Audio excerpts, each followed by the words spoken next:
चलिए शुरू करते हैं हम लोग डी फार्मा सेकेंड ईयर का subject community pharmacy and management. मैं हूँ स्वाति सेजवानी, स्वागत करती हूँ आप सबका उदित फार्मेसी के ऑनलाइन लर्निंग प्लेटफॉर्म पे। कम्युनिटी फार्मेसी का पार्ट 11 आज हम पढ़ने वाले हैं। पार्ट 11 का जो पहला क्वेश्चन है, ठीक है, वो पहला क्वेश्चन यानी कि आज का हमारा है क्वेश्चन नंबर 18। बहुत इजी है, एक बार समझ लिया तो अपनी लैंग्वेज में आसानी से बना के लिख सकते हो। ठीक है, डबल आवाज आ रही है? सभी को डबल आवाज आ रही है? सभी को डबल आवाज आ रही है क्या?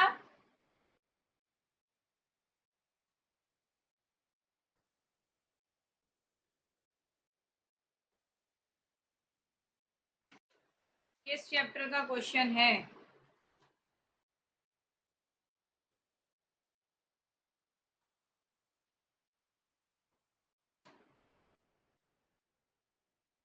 ये क्वेश्चन है आपका चैप्टर नंबर 9 से। सबसे लास्ट में आपको टॉपिक दिख रहा होगा ऑनलाइन फार्मेसी, है ना, और इंट्रोडक्शन टू डिजिटल हेल्थ, ऐसा आपको दिख रहा होगा। वहीं का ये क्वेश्चन है चैप्टर नंबर 9 का। ठीक है, चैप्टर नंबर 9 से पूछा गया ये क्वेश्चन। और इसका जो पिछला क्वेश्चन हमने पढ़ा था वेंडर के बारे में, वेंडर सिलेक्शन के बारे में, वो भी चैप्टर नंबर 9 का ही था। अगर आपको दिख रहा हो चैप्टर नंबर 9 का टॉपिक कोड।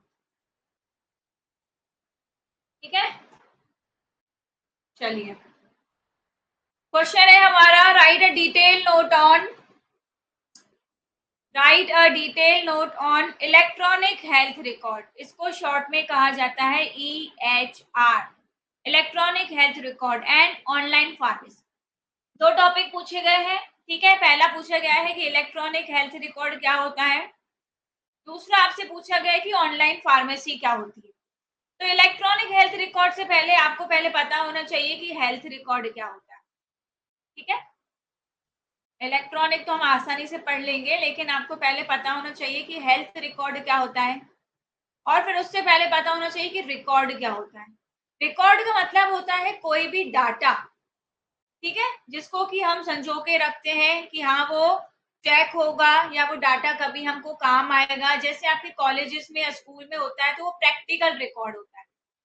जो प्रैक्टिकल फाइल होती है ना, उसको प्रैक्टिकल रिकॉर्ड भी कहा जाता है। उसमें क्या होता है, उसमें एक्सपेरिमेंट्स होते हैं जो हम लिखते हैं, मतलब एक्सपेरिमेंट्स का पूरा डाटा होता है ना, तो उसको प्रैक्टिकल रिकॉर्ड कहते हैं।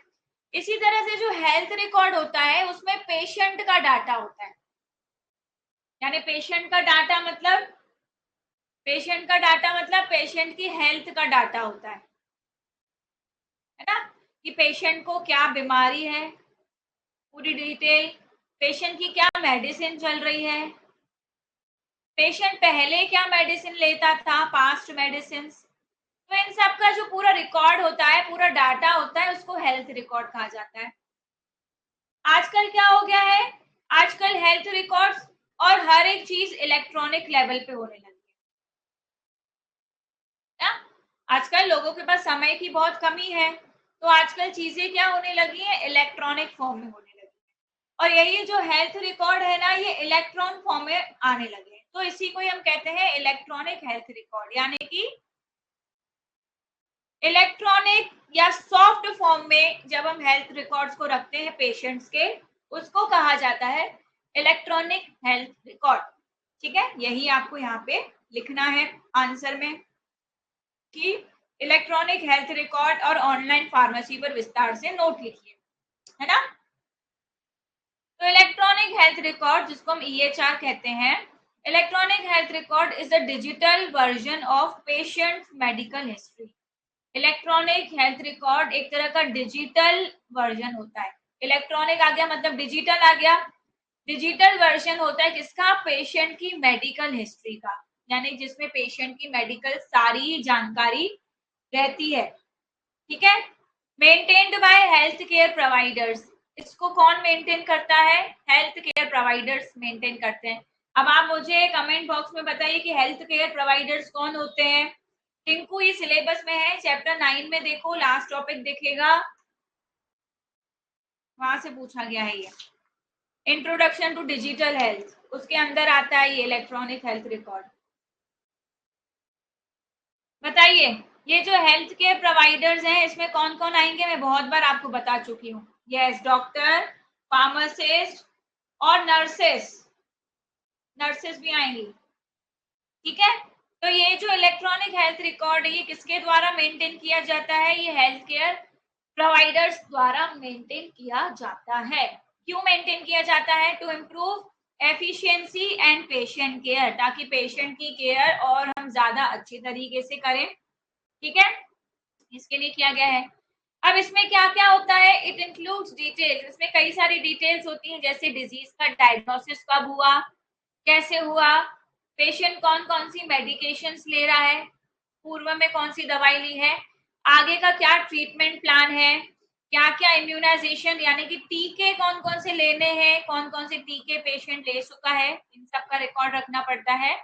And lab results, lab results का मतलब ये होता है कौन कौन से टेस्ट हम पेशेंट के करवा चुके हैं और उसकी क्या क्या रिपोर्ट आई है। ठीक है, तो उसको कहा जाता है इलेक्ट्रॉनिक हेल्थ रिकॉर्ड। अगर इसी को हम हिंदी में पढ़ें तो इलेक्ट्रॉनिक हेल्थ रिकॉर्ड किसी मरीज के मेडिकल इतिहास का एक डिजिटल वर्जन होता है। जब इलेक्ट्रॉनिक फॉर्म में चीज होती है तो उसको डिजिटल वर्जन कहा जाता है, जिसे हेल्थ केयर प्रोवाइडर दक्षता और मरीज की देखभाल को बेहतर बनाने के लिए बनाए रखते हैं। इसमें क्या क्या होता है? निदान, दवाएं, उपचार योजनाएं, टीकाकरण रिकॉर्ड और लैब के नतीजों जैसी जानकारी शामिल होती है। ठीक है,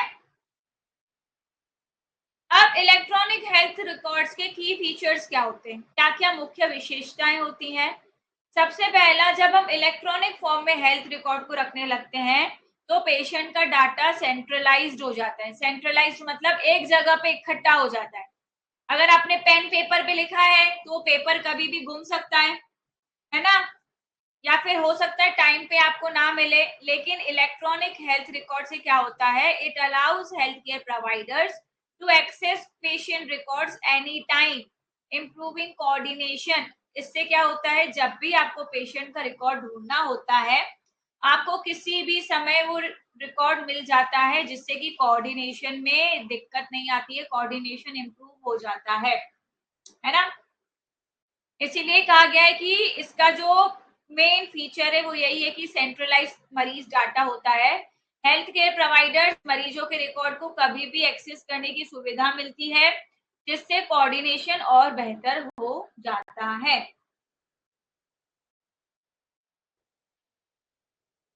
दूसरा की फीचर है ई प्रिस्क्राइबिंग। अब ये ई वर्ड जहां पे भी आएगा ना मतलब इलेक्ट्रॉनिक बात हो रही है। ठीक है, ई प्रिस्क्राइबिंग मतलब it enables doctors to send prescriptions electronically to pharmacies, reducing errors. अब आजकल के जमाने में किसी के पास समय ही नहीं है ना। हाँ, जल्दी पढ़ेंगे नरेश जी, जिन्होंने नहीं पढ़ा है उनको भी पढ़ने दो, जिन्होंने पढ़ लिया है उसका रिवीजन हो जाएगा, है ना। मेरे सिलेबस में है, इंपॉर्टेंट है, तो मुझे तो थोड़ा पढ़ाना पड़ेगा। ठीक है, तो जिन्होंने पढ़ लिया है वो आराम से रिवाइज कर लेंगे और जिन्होंने नहीं पढ़ा है वो समझ लेंगे। ठीक है, ई प्रिस्क्राइबिंग में क्या होता है? इसमें डॉक्टर जो है पेशेंट्स को प्रिस्क्रिप्शन इलेक्ट्रॉनिकली सेंड कर लेते हैं, मतलब फार्मेसीज को, यानी कि किस तरह से? मोबाइल के द्वारा भेज दिया, व्हाट्सएप कर दिया। आजकल तो हर एक चीज व्हाट्सएप होने लगी है। कुछ भी नहीं मिल रहा है तो इसकी फोटो भेज दो, मुझे ये डिजाइन पसंद आ रहा है तो इसकी फोटो भेज दो, है ना। तुमने ये कहाँ से लिया, इसकी फोटो भेज दो, दुकान की लिंक भेज दो। तो इसी तरह से हमारा हेल्थ रिकॉर्ड भी होने लगा है, हमारा प्रिस्क्रिप्शन भी होने लगा है ना। कि डॉक्टर्स जो है प्रिस्क्रिप्शन इलेक्ट्रॉनिकली फार्मेसीज को भेज देते हैं, जिससे कि एरर्स कम होते हैं। एरर्स कम होते हैं मतलब गलतियां कम होती हैं, है ना। ई प्रिस्क्राइबिंग डॉक्टरों को प्रिस्क्रिप्शन इलेक्ट्रॉनिक रूप से फार्मेसियों को भेजने में मदद करता है, जिससे गलतियां कम होती हैं। इतना आपको इलेक्ट्रॉनिक हेल्थ रिकॉर्ड के बारे में लिखना है। ठीक है, इसके बाद थर्ड फीचर आता है क्लिनिकल डिसीजन सपोर्ट, यानी कि help providers make informed decision using integrated medical guidelines. जब हम इंटीग्रेटेड मेडिकल गाइडलाइंस का इस्तेमाल करके सोच समझ के प्रोवाइडर्स को सोच समझ कर फैसले लेने में मदद करता है, यानी कि जब इलेक्ट्रॉनिकली कोई चीज की जाएगी तो एरर्स के चांसेस तो कम हो गए ही, इसके साथ साथ जो मेडिकल गाइडलाइंस है हमारी उसके हिसाब से भी हम और अच्छे से काम कर पाएंगे। ठीक है। फिफ्थ आता है इंटरऑपरेबिलिटी। इंटरऑपरेबिलिटी वर्ड को टफ मत समझना, दो वर्ड है, इंटर और ऑपरेशन वाला ऑपरेबिलिटी। ठीक है, यानी कि इंटर का मतलब होता है कनेक्शन, इंटर का मतलब समझते हो, इंटर कनेक्टेड कहा जाता है। उसी तरह से यहाँ पे इंटर ऑपरेशन का बनाया हुआ है इंटर ऑपरेबिलिटी, यानी कि ई डिजिटल से क्या होता है, हॉस्पिटल, क्लिनिकल, फार्मेसी आपस में एक दूसरे से कनेक्ट हो पाते हैं। ठीक है, जिससे कि क्या होता है, बिना रुकावट डाटा एक्सचेंज हो सकता है, एक दूसरे को प्रिस्क्रिप्शन भेज सकते हैं, फिर कुछ गलती लगी तो फिर बता सकते हैं कि ये गलत है भैया, मैं तुम्हें सर्कल करके फोटो भेज रहा हूं, तुम ये देख लो। ठीक है, तो क्या होता है, इंटर ऑपरेबिलिटी भी की फीचर होता है किसका, आपके इलेक्ट्रॉनिक हेल्थ रिकॉर्ड का। नेक्स्ट आता है सिक्योरिटी एंड कंप्लायंस। इसमें क्या होता है, ensures patient data is protected under health care regulations. अब कोई ऑफलाइन वाला पर्चा होगा, वो कभी भी किसी के भी हाथ आ सकता है, और पेशेंट चाहता है कि उसकी जो भी सिक्योरिटी है वो किसी के सामने ओपन ना आए, तो ई डिजिटल फॉर्म में क्या होता है कि पेशेंट का डाटा प्रोटेक्टेड रहता है हेल्थ केयर रेगुलेशंस के अंदर। ठीक है, यह सुनिश्चित करता है कि मरीज का डाटा हेल्थ केयर नियमों के तहत सुरक्षित है।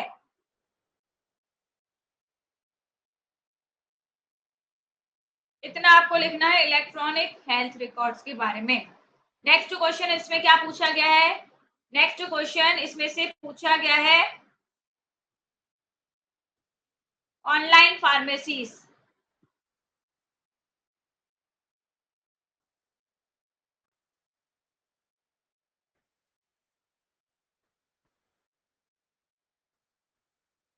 ऑनलाइन फार्मेसीज के बारे में आप सबको क्या क्या पता है, बताइए।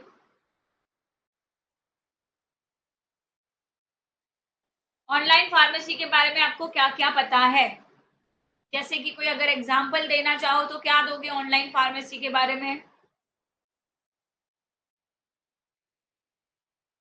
बताइए। ऑनलाइन फार्मेसी मतलब ऑनलाइन ट्रीटमेंट। यस ऋषि गुड, नेटमेड, 1mg ये ऑनलाइन फार्मेसी है। पर ये ऑनलाइन फार्मेसी होता क्या है, डिजिटली सेलिंग ऑफ मेडिसिन। अगर मैं कहूँ मेडिसिन का सेलिंग बिजनेस ऑनलाइन, तो उसको ऑनलाइन फार्मेसी कहेंगे, है ना। आजकल बहुत सारे ऑनलाइन फार्मेसी स्टोर्स आ गए जिससे हम दवाइयों का सेल करते हैं और खरीदते भी हैं। जैसे कि आप सबने बहुत कॉमनली एड भी देखा होगा, जैसे अभी किसी ने बताया 1mg,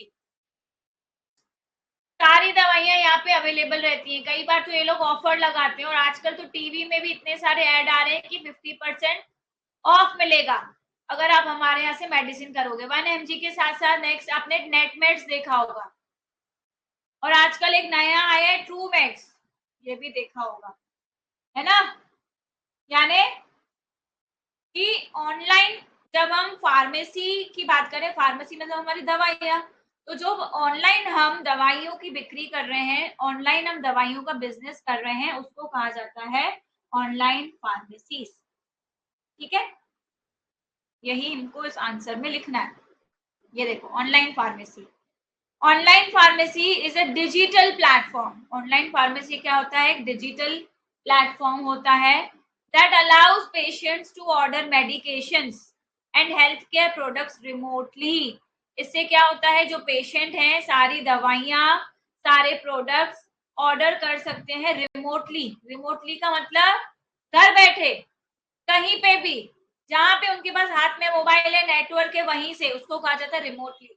रिमोट का मतलब क्या होता है, जैसे ही रिमोट को दबाया चलने लगा हमारे इशारे पे, उसी तरह से ऑनलाइन फार्मेसी क्या है, एक तरह का डिजिटल प्लेटफॉर्म है जिसमें पेशेंट्स मेडिकेशंस और दूसरे हेल्थ केयर प्रोडक्ट्स ऑर्डर करते हैं जहां से वो चाहें तब, है ना।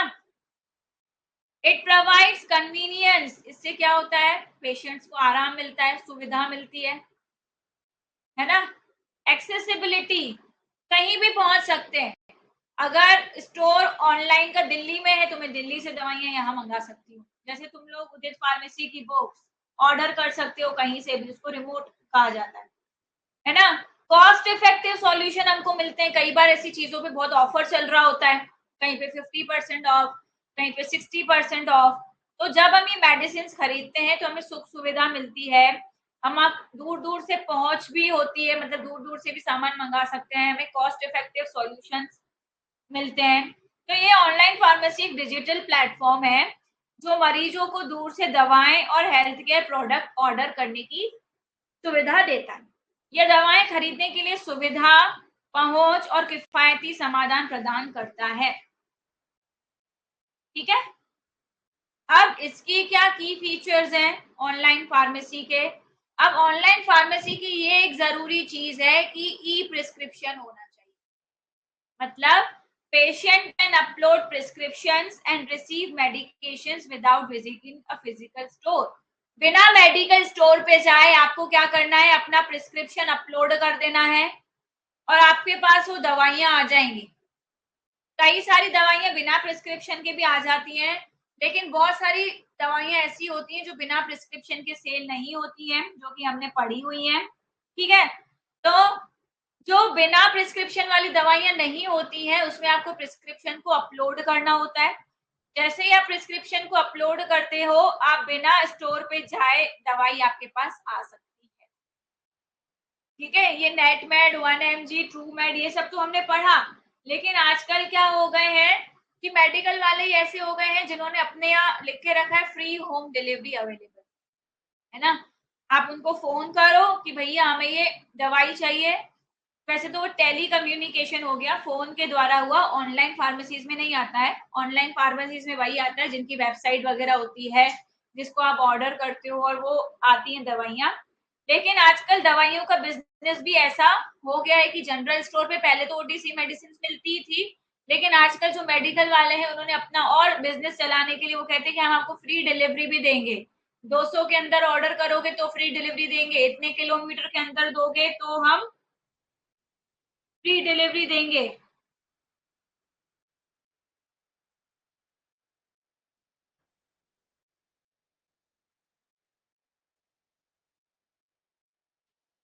क्या है ये पीसीआई ने, अब पीसीआई ने फार्मेसी का सिलेबस बनाया है और फार्मेसी आपस में इंटरकनेक्टेड है, तो सब्जेक्ट्स के टॉपिक भी थोड़े इंटरकनेक्टेड हो सकते हैं, है ना। वीडियो नहीं रुका है पूजा, मैं थोड़ा कमेंट पढ़ रही थी, किसी का बार बार आ रहा था। हाँ दिशा जी, ऑनलाइन फार्मेसी में देखो ट्रस्ट इश्यूज बहुत होते हैं, देखो जिस चीज के एडवांटेज हैं उसके डिसएडवांटेज भी बहुत होते हैं। आप ये चीज तो समझ ही लो कि अगर किसी चीज के फायदे हैं तो उसके नुकसान भी होंगे ही। नुकसान क्या क्या होंगे, हो सकता है आपको एक्सपायरी मेडिसिन भेज दे, एक्सपायरी नहीं भी भेजी तो आपका अगर कोर्स है 2 महीने का, हो सकता है वो आपको ऐसी मेडिसिन सेल कर दे जो 1 महीने में एक्सपायर हो जाएगा, है ना। कई बार आपको आपको जो चाहिए था, जैसे आपको डोलो 650 चाहिए था, उसके पास डोलो 650 नहीं है तो उसने दूसरे ब्रांड का भेज दिया, ऐसा भी हो सकता है। ऐसे सब बहुत कम चांसेस होते हैं पर ऐसा हो भी सकता है। और कई बार चीजें रिटर्नेबल होती हैं, कई बार नॉन रिटर्नेबल होती हैं, तो ये सबसे बड़ा ड्रॉबैक हो जाता है ऑनलाइन का, कि अगर आपकी चीजें रिटर्न भी नहीं हो रही हैं, आपके पास चीजें गलत भी आ गई हैं, ठीक है, और आप कंप्लेंट भी नहीं कर सकते हो, तो ये सारे बहुत सारे डिसएडवांटेज भी हो सकते हैं। ठीक है,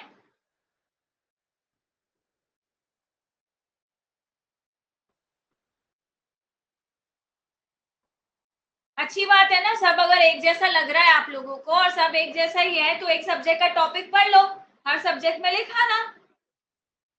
जब लग रहा है कि सारे सब्जेक्ट्स के टॉपिक बिल्कुल सेम है, अगर एक टॉपिक मैच आ गया है तो वो एक टॉपिक पढ़ लो, हर एक सब्जेक्ट में लिखा ना, फिर पीसीआई देख लेगा कितना मैच है। ठीक है, चलो अब आगे पढ़े। तो ई प्रिस्क्रिप्शन के बाद दूसरा की फीचर आता है ऑनलाइन में, वो आता है होम डिलीवरी। भैया होम डिलीवरी तो मिलेगी, ऑनलाइन अगर करोगे तो होम डिलीवरी तो मिलेगी, है ना। Ensures timely access to medicine specially for chronic conditions. अगर किसी को कोई पुरानी बीमारी है, या मतलब खास तौर पर पुरानी बीमारियों वाले मरीजों के लिए यह है कि दवा जो है निश्चित समय पर पहुंच जाती है ना। दवा जो है निश्चित समय तक पहुंच जाती है। ये ऑनलाइन फार्मेसी वालों का दावा रहता है। सपोज हमें फ्लिपकार्ट या अमेजन से भी अगर कभी हम ऑर्डर करते हैं तो हमें दिखाता है कि 16-17 तारीख को आपका प्रोडक्ट आ जाएगा, तो कई बार वो 14-15 को ही आ जाता है। होम डिलीवरी अर्ली हो जाती है। बहुत कम बार ऐसा होता है कि 16-17 को भी नहीं आया तो वो ऑर्डर कैंसिल हो जाता है। लेकिन फार्मेसीज में ऐसा नहीं होता है, क्योंकि दवाएं हैं, पेशेंट की केयर से जुड़ी हुई हैं। ठीक है, तो होम डिलीवरी जो है टाइम टू टाइम अच्छे से हो जाती है। और दूसरा सबसे बड़ा इसका पॉइंट है ऑटोमेटेड रिफिल्स। आपको ऑनलाइन स्टोर में ये ऑप्शन मिलता है पेशेंट्स को कि आप अपनी मेडिकेशन डिलीवरी को ऑटोमेटिक मोड पे डाल दो, यानी कि बार बार दवा डिलीवरी आप सेट कर दो। जैसे ही उसको पता चलेगा कि हाँ आपकी 1 महीने की दवाइयां खत्म हो गई हैं, आप अपना ऑर्डर सेट कर दो, वो ऑर्डर आपके पास आ जाएगा। कभी कभी होता है ना, पेशेंट भूल जाते हैं कि उनकी दवाई खत्म होने वाली है ना, तो उसको अपनी दवाई दूसरी ऑर्डर करनी है, तो इसमें ऑटोमेटेड रिफिल का भी ऑप्शन होता है, जिससे पेशेंट जो है बार बार अपनी दवा की डिलीवरी सेट कर सकते हैं। आगे देखते हैं हम कंसल्टेशन सर्विसेज, यानी कि some platforms offer virtual pharmacist consultations for guidance on medication use। कुछ ऐसे प्लेटफॉर्म्स हैं हमारे ऑनलाइन में जिसमें दवाई को कैसे इस्तेमाल करना है उसके लिए फार्मासिस्ट भी अवेलेबल है जो कंसल्टेशन देते हैं। ठीक है, जो कंसल्टेशन देते हैं। हाँ, मुझे पता है पढ़ते पढ़ते भूल जाते हैं कि पढ़ क्या रहे हैं, तो मैं एंड में अभी सबको क्वेश्चन दिखा दूंगी कि क्या पढ़ रहे हैं। मुझे पता है ऐसा होता है, पढ़ते पढ़ते हमें सब समझ में आता है, फिर हम क्वेश्चन ही भूल जाते हैं कि हम पढ़ क्या रहे हैं। तो अभी एंड में एक बार क्वेश्चन दिखाती हूँ, फिर से बताती हूँ शॉर्ट में। फिर आता है रेगुलेटरी कंप्लायंस, यानी कि online pharmacies must adhere to strict regulations to prevent counterfeit drug distribution. यानी कि नकली दवाओं के डिस्ट्रीब्यूशन को रोकने के लिए ऑनलाइन फार्मेसी को सख्त नियमों का पालन करना होता है। अब ऑनलाइन बिजनेस है, कोई भी कर सकता है, तो नकली दवाइयों का बिजनेस भी हो सकता है।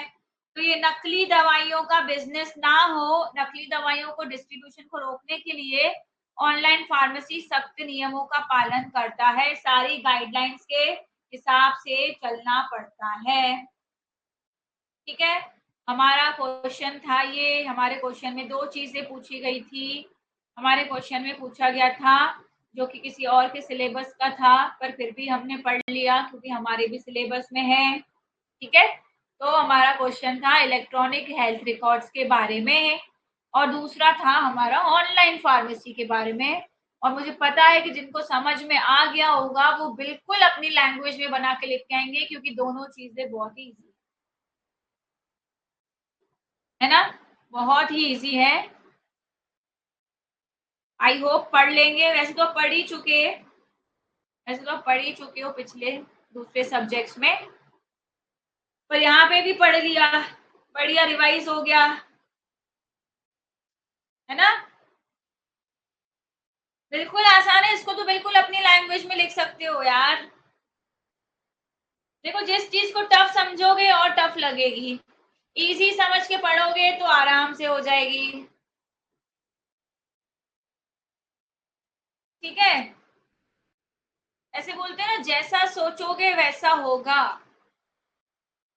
पॉजिटिव सोचोगे पॉजिटिव होगा, नेगेटिव सोचोगे तो भैया नेगेटिव तो पहले ही होना है, और तुम नेगेटिव सोच लोगे तो और ही नेगेटिव हो जाएगा। समझ रहे हो बात को? हैं, तुम तो पहले ही सोचोगे कि पेपर बहुत टफ आएगा, पेपर बहुत टफ आएगा, मैंने कुछ नहीं पढ़ा है, मैं क्या लिखूंगा क्या लिखूंगा क्या लिखूंगा। तो पेपर में एग्जाम हॉल तक पहुंचने पहुंचते तो ऐसे हाथ होने लगेंगे, पेन भी नहीं चल पाएगा। ठीक है, ऐसा सोचना है बहुत अच्छा जाएगा, मैंने जो पढ़ा है उसी में से ही आएगा, पूरा नहीं भी अटेम्प्ट कर पाया तो पास होने जितना तो हो ही जाएगा। फिर देखो कैसे कॉन्फिडेंस आता है। पढ़ोगे तो बिल्कुल अच्छे से कर पाओगे। समझ रहे हो?